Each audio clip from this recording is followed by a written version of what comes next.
Welcome back to the Master Your Money podcast with me, Marini Jackson, your guide to mastering credit, building wealth, and creating financial freedom. Let's dive into today's episode. So, today we are coming to the end of the financial reset series, and I hope that you have been getting tremendous value out of that series. And today we're going to end on a very apropos topic, and that is how to never start over again financially. And too many people feel trapped in the cycle of getting paid, catching up, falling behind, recovering, and starting over again. If that is you, you can, if you want to put your hands up in the chat so I know that this message is hitting home, that would be phenomenal because I know I have been in that cycle of that catching up, falling behind, recovering, starting over. And after a while, I just had to say, Lord, I'm too old to have to keep starting over again. What can I do to not have to be on this merry-go-round or going around this mountain over and over again? Because when expenses hit, that's the real litmus test. One unexpected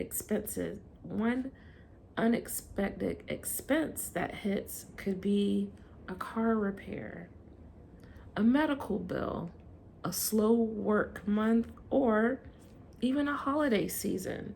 And suddenly it feels like all the progress you made has disappeared. But financial stability is not built through motivation alone, it's built through systems. And that's one thing we have been talking about for this entire series is systems. We want to create systems so that when our motivation dissipates, we still have that system in place, which is going to help us.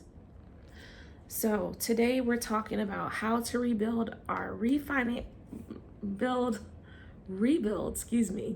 lots of words, rebuild our finances from zero every few months to create a financial life where you can absorb the pressure without collapsing. So remember, the goal is not perfection. The goal for this is resilience because we want to be financially resilient no matter the season. So the real reason people keep starting over is not because they're lazy. People don't fail financially because they're lazy. I know plenty of hardworking people who faithfully go to work, do their job. They're seeking opportunities to grow, advance, improve, get promoted, and they fail because they rely on memory instead of systems. They're trying to remember, oh yeah, I know this bill is due this time, but they could easily set up the auto payment, automatic drafts for that payment, and they would can just set it and just make sure they have enough funds in the account and make sure they're not falling behind. That's an example.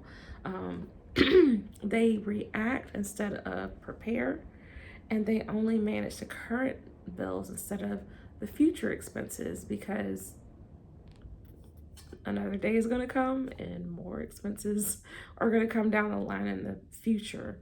But your financial peace comes from creating structure before emergencies happen. And you'll need to automate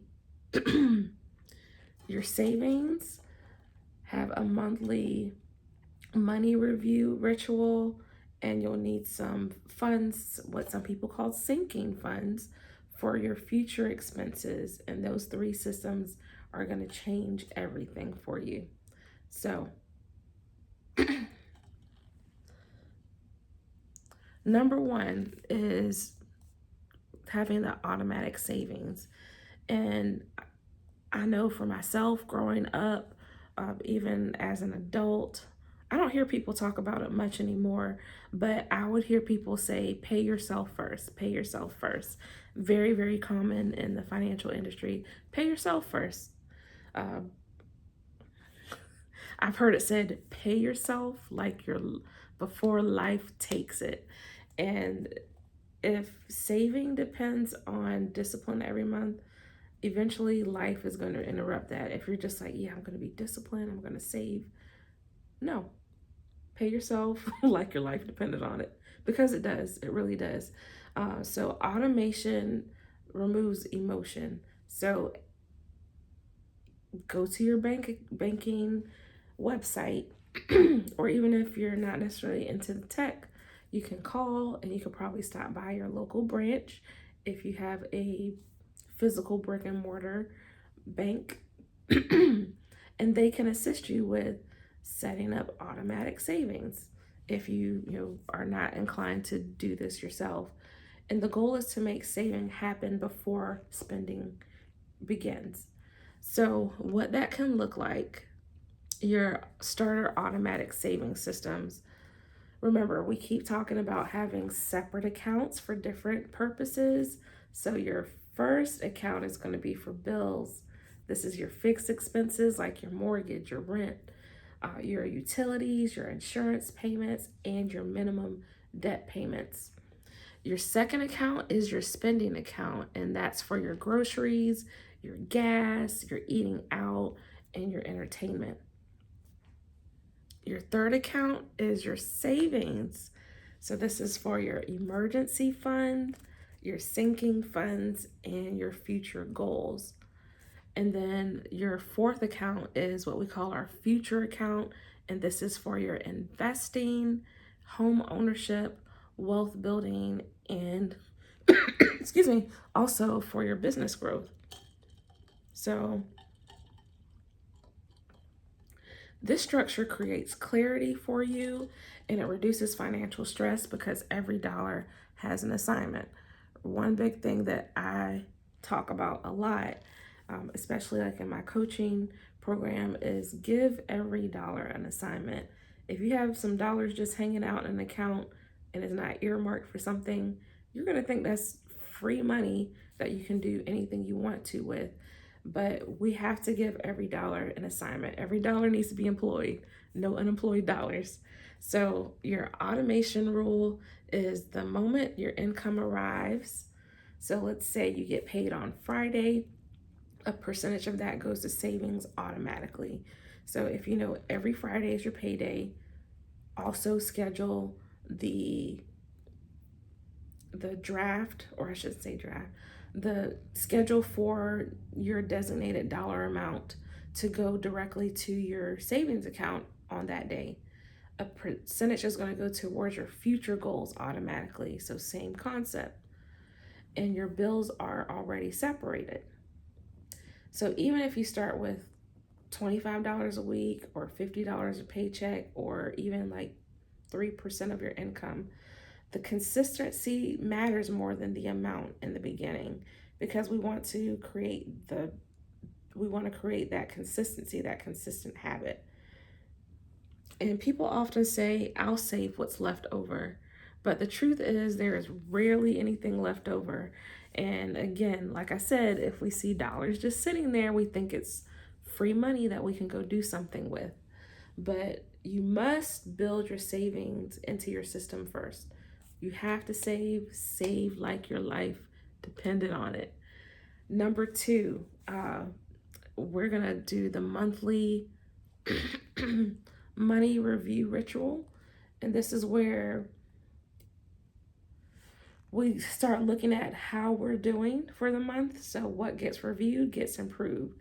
So most people think or only look at money when there's a crisis. They don't think about their money any other time except when they're in crisis. But financially stable people review their money more proactively. So what you need is a monthly money CEO meeting with your finances. So if it's you, single person, or you as a family, sit down and have a money meeting. And this isn't about guilt, it's not about shame, it's not about blame, it's just about awareness and adjustment. So for your money review ritual, you're going to schedule this once per month. And the ideal time is the last Sunday of the month.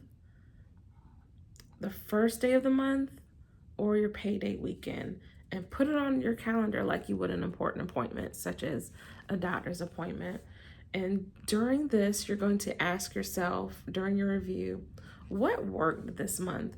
So you're going to celebrate your wins. We're not, going crazy in our celebration, but we're just going to look, see what we did well. So if you paid your bills on time, you reduced your spending, if you increased your savings, or if you avoided any impulse purchases, we're going to celebrate that because that progress is going to build momentum. Also, the next thing, we're going to find out what didn't work. And without judging yourself, you're going to look at those overspending categories. Maybe you bought a pair of shoes, you forgot some subscriptions you had, you made, or there were some emotional spending triggers, or you underestimated your expenses. I know I've done that.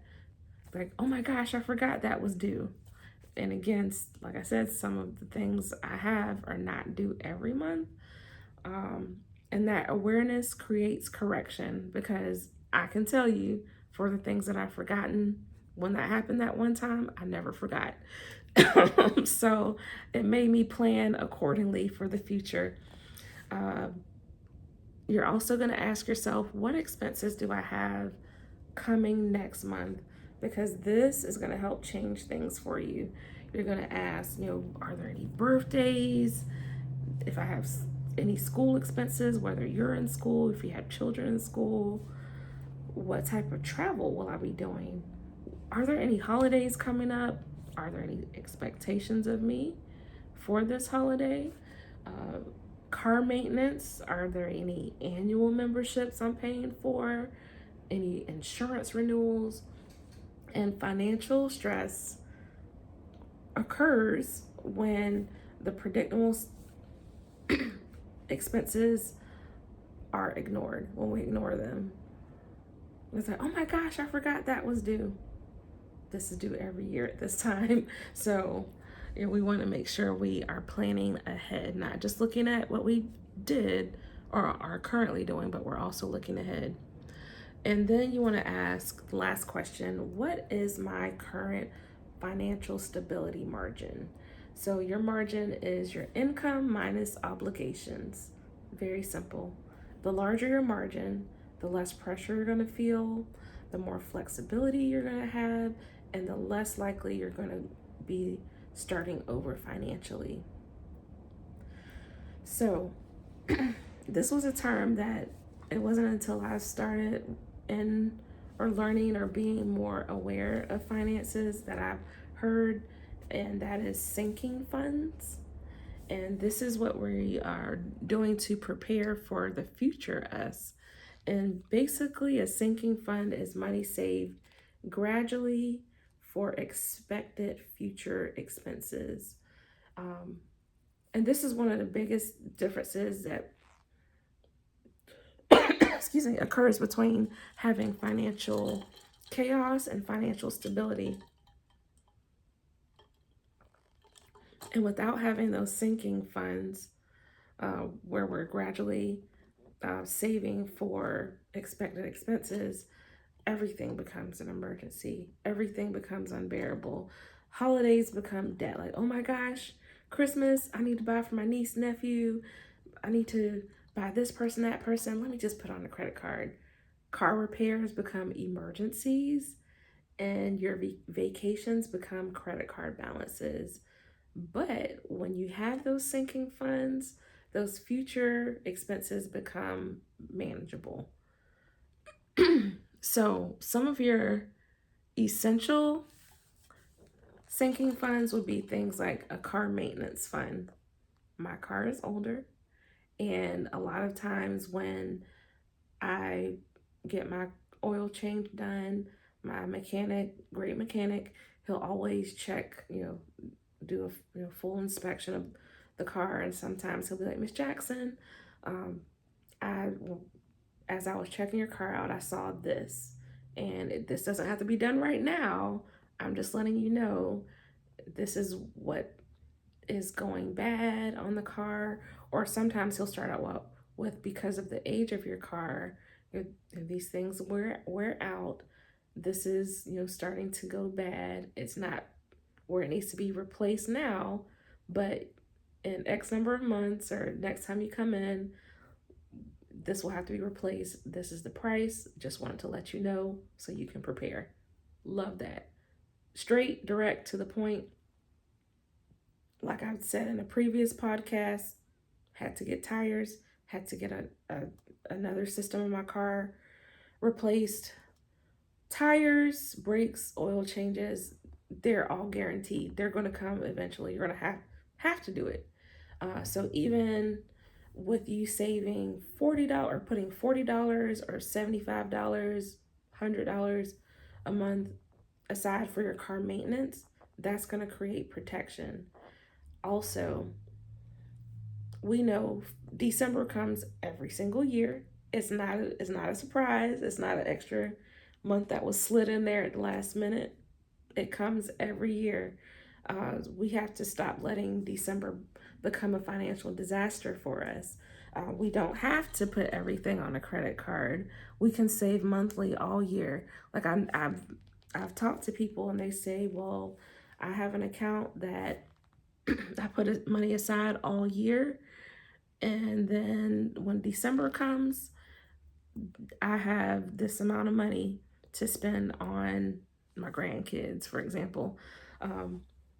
But you want to save monthly every year. So if you save $50 a month, then you're going to have $600 by the end of the year, by the holiday season. You also want to have a medical fund. With having a medical fund, even with insurance, unexpected expenses happen.